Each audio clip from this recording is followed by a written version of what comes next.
नमस्कार दोस्तों। आज मैं फिर आपके सामने जो हमारा जो टॉपिक चल रहा था वो चल रहा था थॉमस हॉब्स के बारे में हमने जाना। थॉमस हॉब्स के जीवन परिचय को हमने देखा। उसके बाद हमने वो मानव स्वभाव के बारे में क्या कहता है वो भी हम देख चुके हैं। आज हम जो देखेंगे, जो हमारा टॉपिक रहेगा वो रहेगा सामाजिक समझौता सिद्धांत। सामाजिक समझौता सिद्धांत अर्थात हॉब्स के अनुसार सामाजिक समझौता सिद्धांत क्या है, उसमें हम 3-4 चीजों की बातें करेंगे। उसमें हम मानव स्वभाव की बातें करेंगे, वैसे हम कर चुके हैं लेकिन एक बार फिर हम छोटा सा एक रूप में देखेंगे। इसके अलावा हम प्राकृतिक अवस्था की बातें करेंगे कि उस समय की प्राकृतिक अवस्था कैसी थी। उसके बाद हम प्राकृतिक कानूनों की बातें करेंगे। आज जो हमारा बातें करने का, चर्चा करने का टॉपिक रहेगा वो मानव स्वभाव रहेगा, प्राकृतिक अवस्था रहेगी, प्राकृतिक कानून रहेगा, और चौथे नंबर पर हम राज्य की उत्पत्ति के बारे में बात करेंगे। राज्य की उत्पत्ति है ना। और इसके अंदर हम देखेंगे सामाजिक समझौता सिद्धांत। सामाजिक समझौता सिद्धांत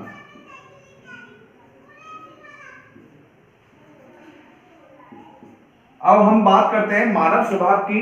इस आधार पर आप देखिए, जो सामाजिक समझौता सिद्धांत हॉब्स ने दिया है, देखिए बहुत सारी धारणाएं प्रचलित रही है प्राचीन समय से ही कि राज्य की उत्पत्ति के बारे में लोगों ने अलग अलग विचार दिए हैं। कोई कहता है राज्य की उत्पत्ति विकास का परिणाम है, धीरे धीरे विकसित आधार पर विकसित होते चले गए, विकासशील अवस्था आती चली गई। पहले आदम अवस्था थी और धीरे धीरे लोग समझदार होने लगे, एक साथ रहना शुरू किया, गांव बना, ग्राम से समाज बना और समाज से राज्य की उत्पत्ति होती है। तो अलग अलग सिद्धांत, ये विकासशील सिद्धांत की बात है, लेकिन इस सिद्धांत का समर्थन नहीं करता है हॉब्स। हॉब्स कहता है राज्य विकास का परिणाम नहीं, राज्य एक स्वयं प्राकृतिक रूप से बना हुआ नहीं है, राज्य एक कृत्रिम संस्था है। क्या कहता है? राज्य एक कृत्रिम संस्था है और उसका निर्माण मानवों ने किया है, मानवों ने मिलकर उसका निर्माण किया है। कौन कहता है? थॉमस हॉब्स कहता है। थॉमस हॉब्स के बारे में बात कर रहे हैं हम। किसके बारे में? थॉमस हॉब्स के बारे में। थॉमस हॉब्स ये बातें करता है।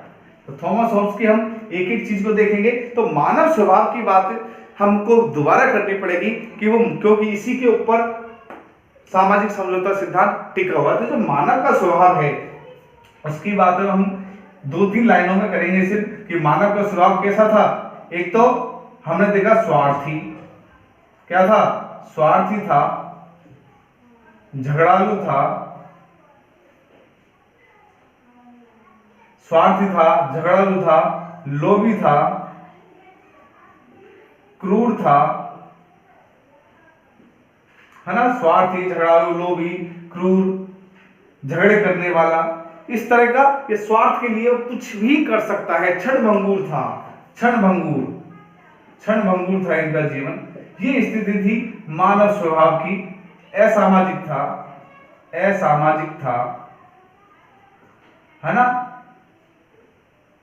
इनके अंदर जो भावनाएं थी वो देवीय नहीं थी, दानवीय प्रवृत्ति थी। कैसी थी? दानवीय। कौन कहता है? मानव स्वभाव के संबंध में थॉमस हॉब्स कहता है कि जो मनुष्य था वो स्वार्थी था, झगड़ालू था, लोभी था, क्रूर था, क्षणभंगुर जीवन था, असामाजिक व्यक्ति था और दानवीय प्रवृत्ति का था। और इस कारण से उस समय की जो प्राकृतिक स्थिति थी, इस कारण से कैसी थी? देखिए, अगर इस तरह के व्यक्ति होंगे तो प्राकृतिक स्थिति कैसी रहेगी? प्राकृतिक स्थिति की हालत कैसी होगी? तो प्राकृतिक अवस्था में लोगों का जीवन कैसा था? बुलबुले के समान था, क्षणभंगुर था। क्षणभंगुर का मतलब है ये पता नहीं आज है कल नहीं।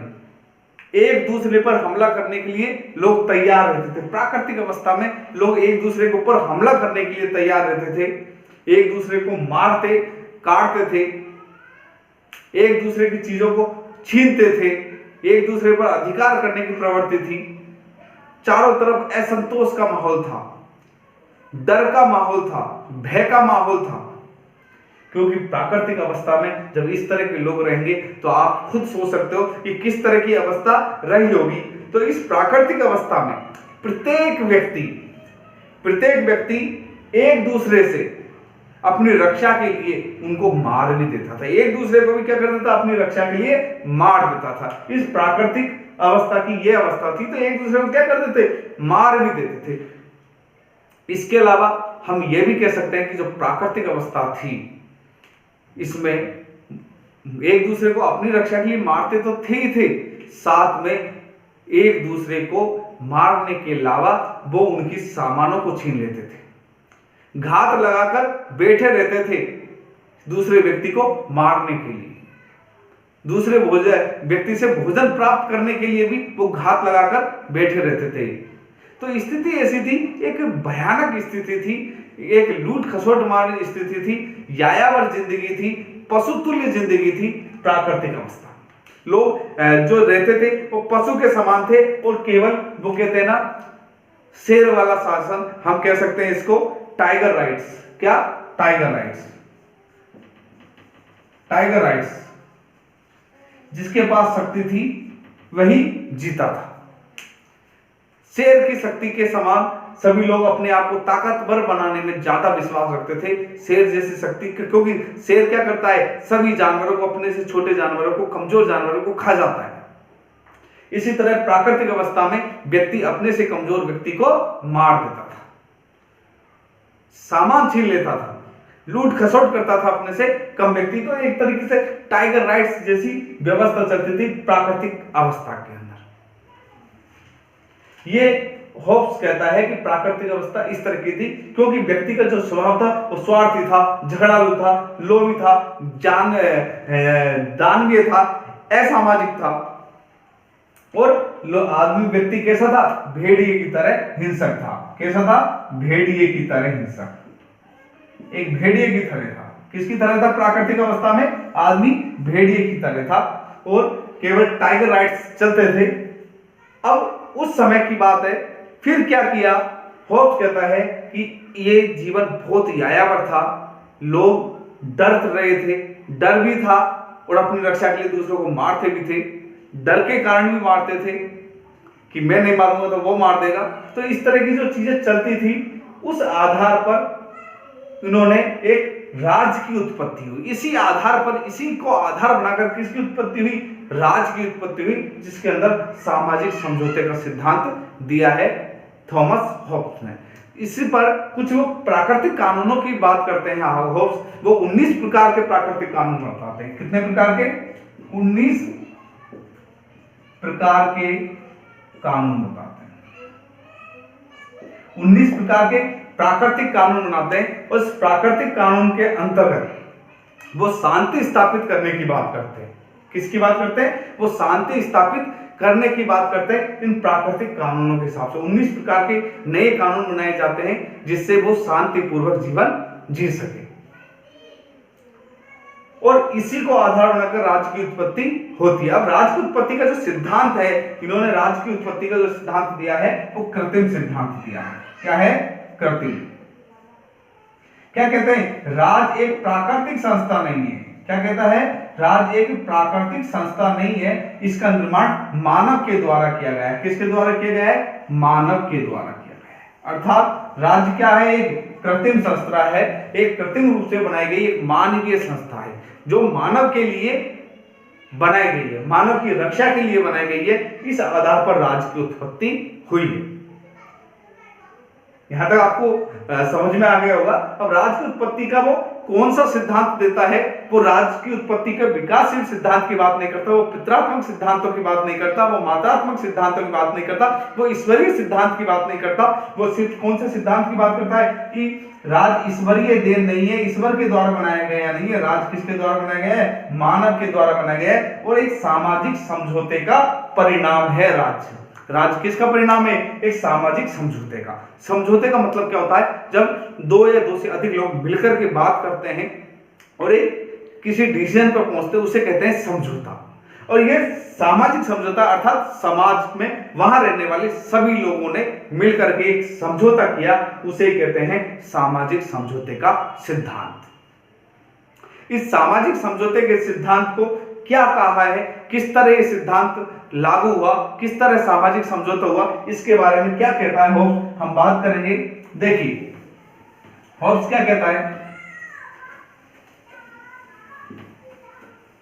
थॉमस होब्स कहता है कि इसके अंदर व्यक्तियों ने अपने प्राकृतिक अधिकार, कौन से प्राकृतिक अधिकार, जो अपने प्राकृतिक अधिकार है वो किसी संस्था, समिति या व्यक्ति विशेष, जिसको हम लेवायथन का नाम लेते हैं, यहां पर किसका नाम लेता है वो, लेवायथन, इसको सौंप देते हैं, एक संस्था को सौंप देते हैं। एक शक्तिशाली संस्था है। लेवायथन का जो हिंदी स्वरूप है वो एक हो सकता है महाराक्षस। क्या होता है इसका मतलब, महाराक्षस होता है। तो वो एक संस्था को, जिसको महाराक्षस का मतलब है जो सबसे बड़ा राक्षस है, अर्थात सबसे शक्तिशाली, एक ऐसी शक्तिशाली संस्था को वो अपने संपूर्ण प्राकृतिक अधिकार सौंपता है। और किस आधार पर सौंपता है, क्या कहते हुए सौंपता है, सबसे इंटरेस्टिंग बात यह है, वो क्या कहता है, वो कहता है कि मैं अपने समस्त अधिकार समिति या इस संस्था को सौंपता हूं, देता हूं, बशर्त कि तुम भी अपने वो समस्त अधिकार इस समिति को सौंपो। अर्थात मैं तो अपने अधिकार इसी शर्त पे सौंप रहा हूं कि मैं इस संस्था को मेरे पूरे अधिकार देता हूं, आपको भी अपने अधिकार इस संस्था को सौंपने पड़ेंगे। इस आधार पर एक समझौता होता है। सभी व्यक्ति मिलकर इस संस्था को, जिसका नाम लेवायथन है, लेवायथन दिया गया है, एक महाराक्षस बताया गया है, और इस संस्था को वो सभी व्यक्ति मिलकर के क्या करते हैं, अपने समस्त अधिकार सौंपते हैं। और सभी एक प्रतिज्ञा लेते हैं कि मैं अपने प्राकृतिक अधिकार, अपने अधिकार किसको सौंपता हूं, इस संस्था को सौंपता हूं, बशर्त तुम भी अपने अधिकार इस संस्था को सौंपिए। ये नहीं कि मैं सौंप दूं, आप नहीं सौंपो, नहीं, बशर्त तुम्हें भी अपने अधिकार इस संस्था को सौंपने पड़ेंगे। इस आधार पर एक सामाजिक समझौता होता है। और यह समझौता शासक और व्यक्तियों के मध्य नहीं होता है, ध्यान रखना। यह समझौता शासक और व्यक्तियों के मध्य नहीं होता है, यह समझौता व्यक्ति और व्यक्तियों में होता है। यह समझौता व्यक्ति मिलकर करते हैं। इसका आधार शासक नहीं है, इसलिए इस समझौते का आधार जब शासक के साथ नहीं होता है तो यह समझौता शासक के ऊपर लागू नहीं होता, अर्थात शासक अपने समस्त अधिकार नहीं सौंपता है। यह एक तरीके से शासक को निरंकुश संस्था बना देता है। शासक अपने अधिकार नहीं सौंपता, केवल व्यक्ति अपने अधिकार सौंपता है इसको। और इस आधार पर एक लेवायथन अर्थात एक राज्य का निर्माण होता है। राज्य या सरकार कह सकते हैं हम, इसका क्या होता है, निर्माण होता है शक्तिशाली संस्था का। किसका, शक्तिशाली। और जो भी शक्तिशाली किसी निरंकुश संस्था का निर्माण होता है, किसका, निरंकुश, जिस पर किसी भी प्रकार का कोई अंकुश ही ना हो, ऐसी संस्था का निर्माण होता है। ये सभी मिलकर के कहते हैं। और उसको नाम दिया इस महाराक्षस अर्थात लेवायथन, उसका नाम दिया गया। क्या नाम दिया उसने, उसका नाम लेवायथन दिया। और अपने समस्त अधिकार इसको सौंपे गए हैं। अब देखिए, अगर हम इसकी बात करते हैं, इसमें क्या क्या इनके सिद्धांत की विशेषताएं थी, तो अगर हम विशेषताओं की बात करें या इनके महत्व देखें या विशेषताएं देखें, तो हम कह सकते हैं, देखिए, राज्य की उत्पत्ति कृत्रिम, कैसी है, कृत्रिम उत्पत्ति है। राज्य की उत्पत्ति कैसी है, कृत्रिम है, अर्थात किसके द्वारा है, मानवीय संस्था है। राज्य क्या है, मानवीय संस्था। ये निकल के आती है एक बात। समझौता, राज्य समझौते का, देखिए, राज्य समझौते का परिणाम, समझौते का परिणाम, अर्थात राज्य का निर्माण किस आधार पर हुआ है? समझौते का आधार पर हुआ। तो राज्य क्या है? समझौते का परिणाम है। इसके अलावा हम तीसरा पॉइंट भी लिख सकते हैं। क्या लिख सकते हैं कि राज्य सरकार कह दो या राजा कह दो, ये क्या है? निरंकुश, इसके पास असीमित शक्तियां हैं, असीमित शक्तियां, अर्थात ये एक शक्तिशाली राज्य के निर्माण की आधारशिला है। एक शक्तिशाली राज्य का निर्माण करते हैं जो निरंकुश है, जिस पर किसी भी प्रकार का कोई अंकुश नहीं है। राज्य, सरकार या राजा निरंकुश है, असीमित है, उसके पास किस शक्तियां है? असीमित शक्तियां हैं। कौन कहता है? हॉब्स कहता है। कौन कहता है? थॉमस हॉब्स,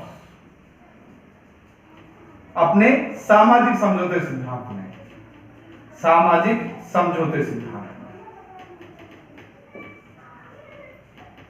अब देखिए, समझौते में शासक शामिल नहीं है। कौन शामिल नहीं है? शासक शामिल नहीं। समझौते में कौन शामिल नहीं है? शासक शामिल नहीं है। हॉब्स के समझौते में शासक शामिल नहीं होता है।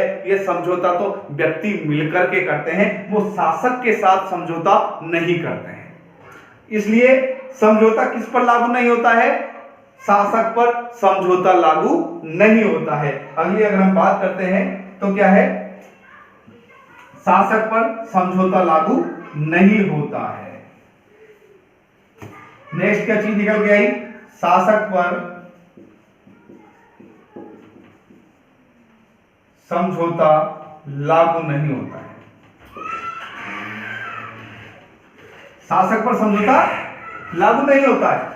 इसके अलावा और क्या चीजें हैं जो इस सामाजिक समझौते से हमको समझ में आई? केवल एक अधिकार लोग अपने पास रखते हैं, वो है अपने जीने का अधिकार। जीने का अधिकार, अर्थात हम कह सकते हैं आत्मरक्षा। आत्मरक्षा के अधिकार के अलावा समस्त अधिकार किसके पास हैं? समस्त अधिकार किसके अधीन है? लेवायथन के अधीन है। समस्त अधिकार किसके अधीन है? लेवायथन के अधिकार के अधीन है। केवल आपके पास कौन सा अधिकार बाकी रह गया? आत्मरक्षा का अधिकार बाकी रह गया। और समस्त अधिकार किसके अधीन है? लेवायथन के अधीन है। सामाजिक समझौते का जो मूल जो चीजें हैं, क्या क्या निकल के हमारे सामने आई है, वो ये है। अब हम इसकी आलोचना भी देखेंगे कि इसकी क्या क्या आलोचना हो सकती है, क्या क्या आलोचना इसके अंदर आ सकती है, कौन कौन सी कमियां हैं। तो हम बात करते हैं कौन कौन सी कमियां हैं। ये सब तो विशेषताओं में आ जाएगी। ये क्या आ जाएगी समय? थॉमस हॉब्स के सामाजिक समझौते की विशेषता में आ जाएगी, या महत्व में भी आप इन चीजों को लिख सकते हो। अब हम देखते हैं आलोचना। आलोचना क्या हो सकती है? देखिए, अगर हम आलोचनाओं की बात करें, आलोचना नंबर 1, निरंकुश शासन की स्थापना। किसकी स्थापना होती है? निरंकुश शासन की स्थापना। यह आलोचना हम कह सकते हैं कि शासन की कैसी है? निरंकुश शासन की स्थापना होती है, जिसके ऊपर कोई भी अंकुश नहीं है, जिसके ऊपर कोई भी अंकुश नहीं है। इस तरह के शासन की स्थापना होती है। ये इसकी पहली आलोचना हो सकती है। और दूसरी कौन सी आलोचना कर सकते हैं? दूसरी आलोचना हम ये कह सकते हैं कि जो व्यक्ति अगर प्राकृतिक अवस्था, अगर मानव स्वभाव, जैसे अगर हम बात करें मानव स्वभाव जब झगड़ालू है, लड़ाई झगड़े करने वाले हैं, तो वो एक साथ इकट्ठे कैसे हो गए? वो एक साथ किस तरह इकट्ठे हो सकते हैं जब उनका मानव स्वभाव क्या कह रहा है? वो असामाजिक है, असामाजिक है। तो फिर वो सामाजिक, उनको इकट्ठा किसने किया? किस आधार पर वो इकट्ठे हुए? ये कहता है अपनी मानव के जीवन रक्षा के लिए हुए, लेकिन जब वो एक दूसरे से लड़ते झगड़ते रहते थे, उनका जीवन क्षणभंगुर था, एक दूसरे को वो देखना भी पसंद नहीं करते थे, मार काट पे उतारे रहते थे, तो उनको इकट्ठा करना कोई आसान काम नहीं था, वो इकट्ठा होना बड़ा मुश्किल था। तो ये एक तरीके से मानव स्वभाव असामाजिक माना इन्होंने। तो इसका जो सिद्धांत है वो सामाजिक समझौता हो ही नहीं सकता, ऐसे इंसानों को हम एक जगह बिल्कुल बिठा ही नहीं सकते जो झगड़ालू प्रवृत्ति के हैं। इस आधार पर भी हम उनकी आलोचना कर सकते हैं कि इस तरह मानव स्वभाव, ऐसे व्यक्ति जिनको ऐसी अवस्था में हो उनको हम किसी भी तरह एक साथ बिठाई नहीं सकते। इस आधार पर भी हम उनकी क्या कर सकते हैं, आलोचना कर सकते हैं। इसके अलावा इन्होंने राज्य और सरकार में कोई अंतर नहीं बताया। क्या? राज्य और सरकार कोई अंतर नहीं, कोई अंतर नहीं बताया। राज्य की उत्पत्ति और सरकार की उत्पत्ति एक ही कर दी कि सरकार की उत्पत्ति होती है या राज्य की उत्पत्ति होती है। इन्होंने बिल्कुल स्पष्ट किया ही नहीं कि समझौते के तहत राज्य की उत्पत्ति हुई है या सरकार की हुई है। कभी वो राज्य की बात करता है, कभी उस लेवायतन व्यक्ति की बात करता है, उस लेवायतन संस्था की बात करता है, अर्थात उस प्रकार की शासन प्रणाली की बात करता है, न को शासन प्रणाली की बात करता है। तो वो कोई अंतर स्पष्ट कर ही नहीं पाया राज्य और सरकार के मध्य, वो किसी भी तरीके का अंतर नहीं बता पाया। तो इस आधार पर हम क्या कर सकते हैं, इनकी आलोचना कर सकते हैं। और किस आधार पर इनकी आलोचना की जा सकती है,